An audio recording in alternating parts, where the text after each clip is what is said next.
reason I became a gun owner is that the Second Amendment was made for moments like today. I'll tell you this. Somebody out there, I was walking the halls, asked me a question. He said, "What kind of gun do you own?" I said, "I own an AR-15. He gave me a little quiz. He said, "What does that stand for?" I said, "You don't know what it stands for? It stands for freedom." That's the real answer, actually. I'm going to read you a quote, actually. I'm going to read you a quote from the Constitution. I brought it with me just for you guys because it relates to the speech here I'm about to give you. Here's the quote. "No authority has the right to infringe upon political independence or the right to abrogate individual freedoms." Sounds pretty good. That is a quote from Article 9 of the Constitution of Iran. Iran has 177 articles in their Constitution. We have 10 amendments in our Bill of Rights. They have 177 of them. But you know what they don't have?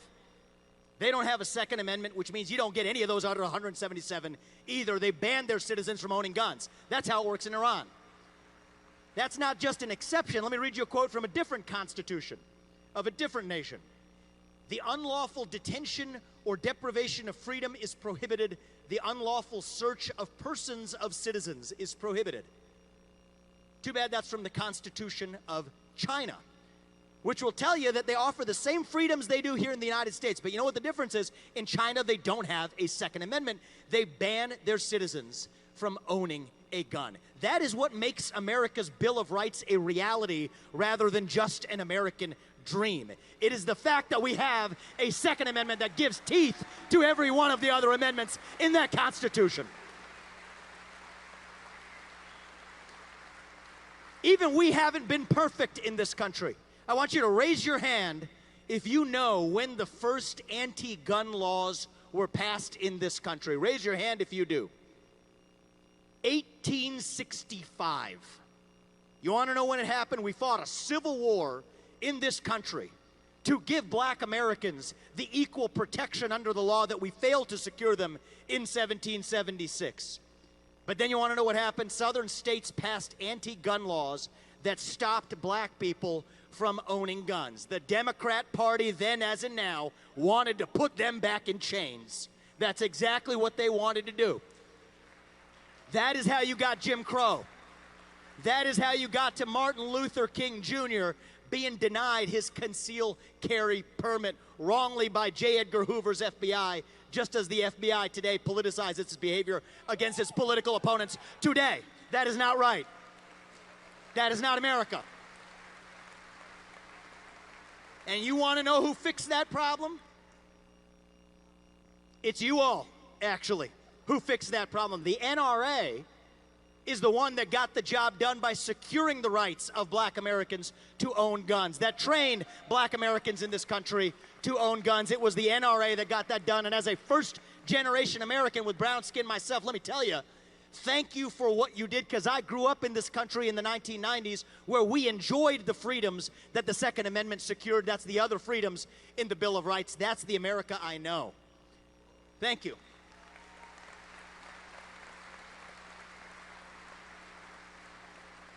But the America I grew up in is not the America that I see today. Today we have a country that says you enjoy free speech rights, yet Douglas Mackey is now facing up to 10 years in prison for making a joke on the internet about Hillary Clinton. We tell you that you have property rights in this country, yet they will use your pension funds to advance political agendas, like telling gun manufacturers that they can't borrow money from banks. They will tell you that we live in a country where we elect the people who actually run the government, and yet the party in power will use police power to arrest its chief political rivals who are former presidents of the United States. That is not the America that I knew or grew up in. That is not the America that I learned to pledge allegiance to as a nation. And the only thing standing in their way is the Second Amendment, which is why they're now going after the Second Amendment itself.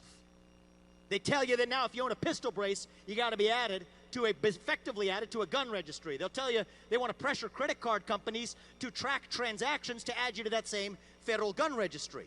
The state of Washington just last week banning the owning of AR-style rifles. Gun manufacturers not being able to borrow money from banks. They'll now tell you the state of New York, believe this or not, if you want to get a concealed carry permit, New York is now saying that you got to submit your social media profiles. Let me guess how this one's going to play out, all right? So BLM or Antifa, no problem. There's your gun. Couple of American flags, maybe you're a domestic terrorist, okay? Not very hard to predict this one.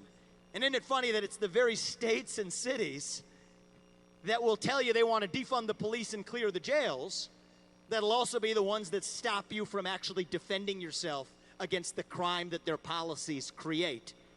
You know what's interesting is one of those cities is Austin, Texas, where Sergeant Daniel Perry was wrongly convicted for defending himself against a Black Lives Matter rioter who was pointing a rifle at him.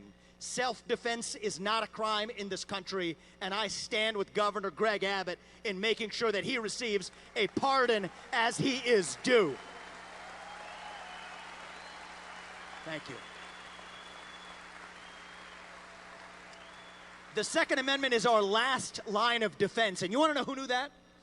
Our founding fathers knew it. They knew more than we give them credit for. You know, the first shots that were fired in Lexington, in Concord, it was because the British monarchy came to take the guns of the colonists. They came to take the guns because they knew where the guns and bullets were stored. Think of that gun registry today. That's what the British monarchy knew. Where our founding fathers said, you know what? What the British monarchy did to us, we will create a government to make sure that government never does it to you. That is why they included the Second Amendment. In God we trust, they said. It's on the bottom of our coins. It's on the bottom of our dollar bills for a reason, because when we say in God we trust, that means that in government we distrust. That is what it means to be American. That is who we are. We are the explorers. We are the pioneers who came to this country, whose parents came to this country, whose forefathers came to this country to be free, to be the explorers, to roam the American terrain without any government telling them what they could or couldn't do. And the reason we're able to do it is because of the existence of that Second Amendment.